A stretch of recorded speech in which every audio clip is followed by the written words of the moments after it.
बिस्मिल्लाहिर्रहमानिर्रहीम। अस्सलाम वालेकुम मुअज़्ज़िज़ नाज़रीन, कलीम तहरीक चैनल पर खुश आमदीद। मुअज़्ज़िज़ नाज़रीन, board of intermediate and secondary education Lahore यानी लाहौर बोर्ड में मुम्तहिनीन के लिए या एग्जामिनर के लिए जो है असामी आई हैं जिनके लिए आप अप्लाई कर सकते हैं, दरख्वास्त दे सकते हैं, चाहे मर्द हैं या औरत हैं, के लिए आप अप्लाई कर सकते हैं। अप्लाई करने के लिए तरीकाकार क्या है और उनका अहलियत का मियार क्या है, कितनी तालीम वगैरह या क्या क्या होना चाहिए, अप्लाई कैसे करना, वो मैं आपको इस वीडियो में बताऊंगा। तो आपने वीडियो को मुकम्मल देख लेना है। आगे बढ़ने से पहले एक छोटी सी गुजारिश करूंगा कि चैनल सब्सक्राइब नहीं करा तो चैनल सब्सक्राइब कर लीजिए, वीडियो को लाइक और शेयर करना मत भूलिएगा। तो आज की इस वीडियो में लाहौर बोर्ड में असामियों के हवाले से मालूमात है। तो लाहौर बोर्ड में जो असामी आई है ये मुम्तहिनीन के लिए, जिसमें मर्द और औरत दोनों जो है अप्लाई कर सकते हैं। इसमें एक है सेकेंडरी स्कूल के लिए यानी मैट्रिक के लिए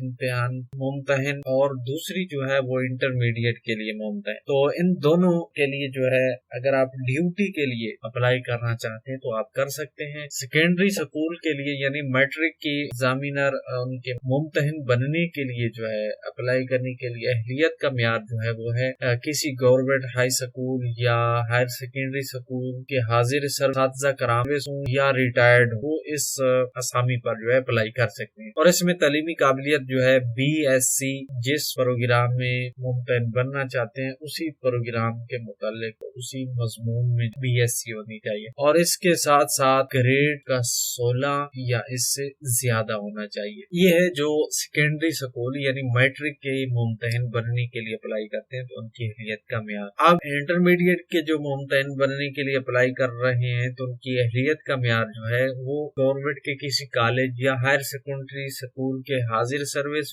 या रिटायर्ड सादा कराम वो इस पर अप्लाई कर सकते हैं। इंटरमीडिएट के मुमतहिनीन के लिए उनकी तालीमी काबिलियत जो है MSc होनी चाहिए मुतलका मजमून में, और उसका ग्रेड 17 होना चाहिए या इससे ज्यादा होना चाहिए। तो ऐसे असातिज़ा जो मतलूबा अहलियत के हामिल हैं और इम्तिहानी ड्यूटी करना चाहते हैं वो इन असामियों पर जो है अप्लाई कर सकते हैं। अप्लाई करने के लिए जो फॉर्म है वो आपको लाहौर बोर्ड की वेबसाइट पे मिल जाएगा। आप वहां से जो है डाउनलोड करके दफ्तर के R&D सेक्शन में जो है जमा करवा सकते हैं, उसको फिल करके, और उसके साथ जो डॉक्यूमेंट्स होंगे वो अपने साथ लगा के जमा करवा देंगे। इसकी आखिरी तारीख जो है 15 फरवरी 2024 है। इससे पहले जो है आप अपने इदारे के सरबराह के जरिए जो है उसके तवस्सुत से जो है वो आपकी इजाजतनामे के साथ आप जो है जमा करवा दीजिए ताकि आप इस असामी के अहल या कबूल किया जाए। तो ये थी आज की वीडियो। उम्मीद है आज के लिए ये मददगार साबित होगी। मजीद सी मालूमात हासिल करने के लिए चैनल को सब्सक्राइब कर सकते हैं, वीडियो को लाइक और शेयर भी कर सकते हैं। मजीद कोई मालूमात चाहिए तो आप कमेंट सेक्शन में पूछ भी सकते हैं। तो मिलेंगे इसी तरह किसी मजीद मालूमात के साथ, तब तक के लिए अपना ख्याल रखिएगा। अल्लाह हाफिज।